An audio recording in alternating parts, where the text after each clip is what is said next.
let's show the little things again. Hindi ko kwenta yan. Sana ate ayaw mo yan. Hindi ko si Joanne.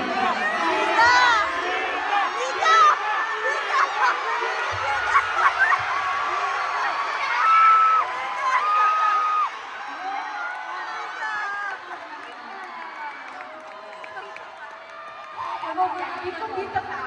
Hindi na ito yung kasalat na kukulat na. I think it's dito ka. Or A. Paru-paro. Mga A. Or infinity.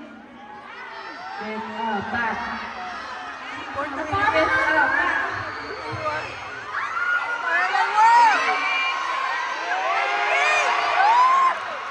Gantuan natin ulit. Dapat ko isang ikot pa. Manomi! Ate Kulat roses for the 8 of us.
Sa Ronald Park. Hello, everybody. Hi. I'm here. Wow! Nagustuhan niyo ba yung segment ngayon? Okay, I know you're surprised bakit ako lumabas on stage. Because we have another surprise for you guys and for B! Let me call in on stage LA Council Member Miss Isabel Horado and City Controller Kenneth Mejia. Magandang gabi sa inyo lahat! Ay, ang ganda nila, di ba? Nakakakilig. Ako po si Isabel Horado, yung pinakamaunang Filipinang Council Member dito sa LA.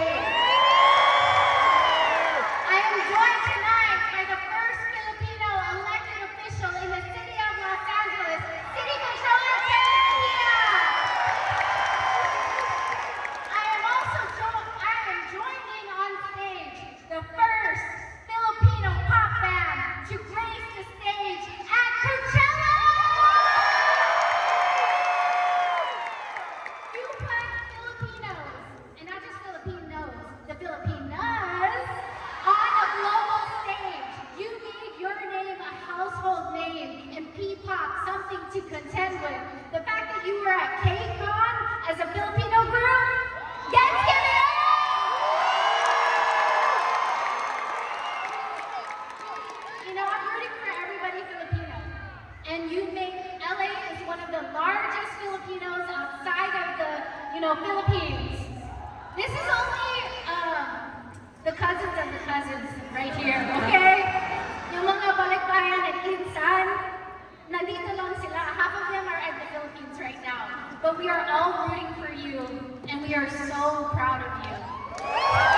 populations. If you've been to the Eagle Rock Mall, you know. We are commending you for your leadership in music and talent and making sure that you make the Filipino diaspora proud, because we know wherever you go, LA goes, and you're making all of us proud. And so we want to thank you on behalf of the City of Los Angeles.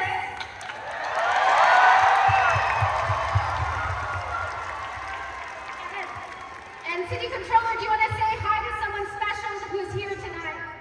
No, I just want to say thank you everyone. Maraming salamat po. Thank you to Biggie for being here. And shout out to my nanay, my mom's out there. I didn't know, but she texted me that she's here tonight. So thank you to my nanay. Give it up for Biggie! Let's have a photo. Miss Isabel, right in the middle, please. Kenneth in the middle. With the certificate.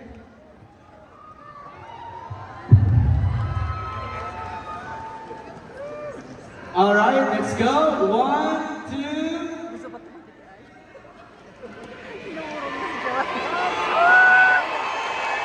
Give it up, RP!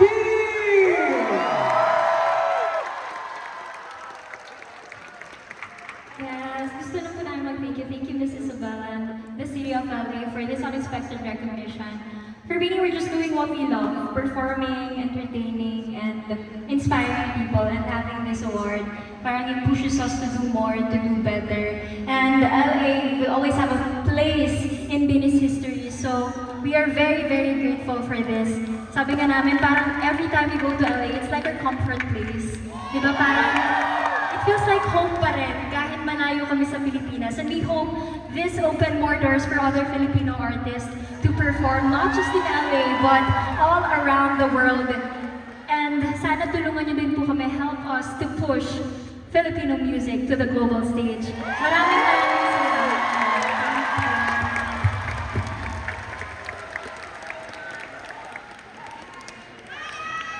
Wow, ayun pala yung surprise. Thank you po. Grabe naman. Grabe, no? Grabe. Grabe, expect. Pang sa school lang, no? Tapos right, Sakurs?